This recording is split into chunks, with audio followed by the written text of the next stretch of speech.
انسانوں کی عظیم اکثریت کیسی کیسی مشکلات کے ساتھ دوچار ہوتی ہے۔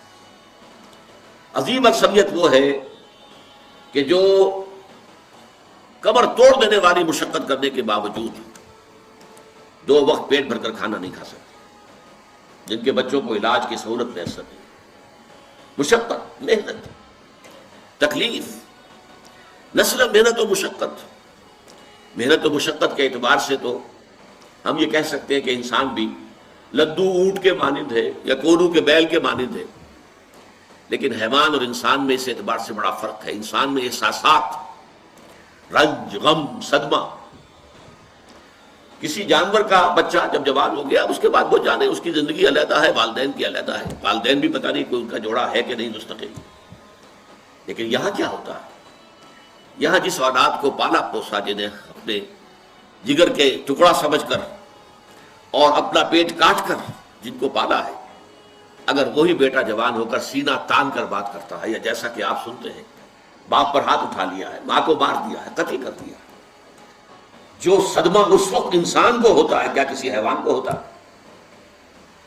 یہ صدمات، یہ رنج و غم قرآن مجید میں ایک پوری سورہ مبارکہ ہے اسی پر، اس کا مرکزی مضمون یہی ہے، لا اقسم بهذا البلد وانت حل بهذا البلد ووالد وما ولد لقد خلقنا الانسان في كبد۔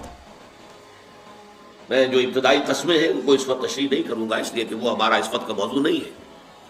جس پر قسمیں کھائیں اللہ نے 3، لا اقسم بهذا البلد وانت حل بهذا البلد ووالد وما ولد، 3 قسمیں کھا کر بات کیا کہی؟ ہم نے انسان کو محنت اور مشقت ہی میں پیدا کیا۔ محنت اور مشقت ہر انسان کا مقدر ہے۔ عام طور پر سمجھا یہ جاتا ہے کہ غریب لوگوں کے لیے یہ معاملہ ہے، نہیں، اصل میں محنت اور مشقت کی شکلیں مختلف ہیں۔ کوئی شخص دفتر میں بیٹھا ہوا مشقت کر رہا ہے، کسی کی ذہنی مشقت زیادہ ہے، کسی کی جسمانی مشقت زیادہ ہے۔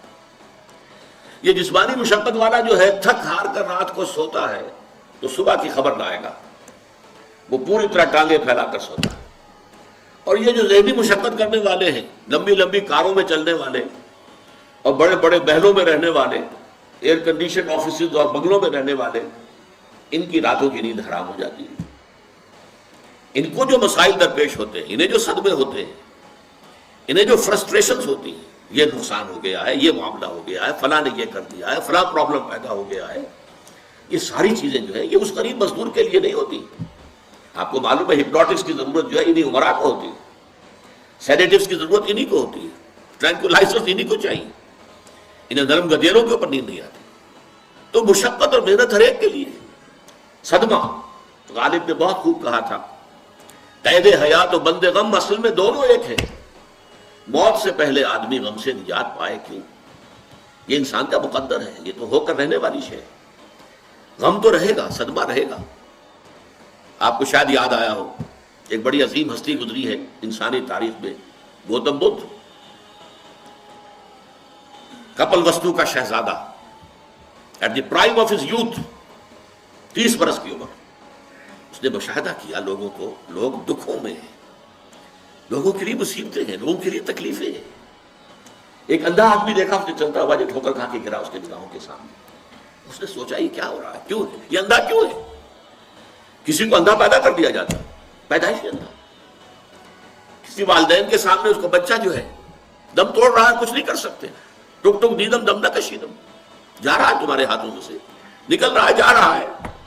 قرآن مجید میں بھی سورہ واقعہ میں قسم کھائی گئی ہے، فلولا ان کنتم غیر مدینین ترجعونها ان کنتم صادقین، واپس لے سکتے ہو تو لے لو، موت کے پنجے سے چھڑا لو اگر تمہارے اندر کوئی طاقت ہے۔ نہیں، جا رہا ہے، رو رہا ہے۔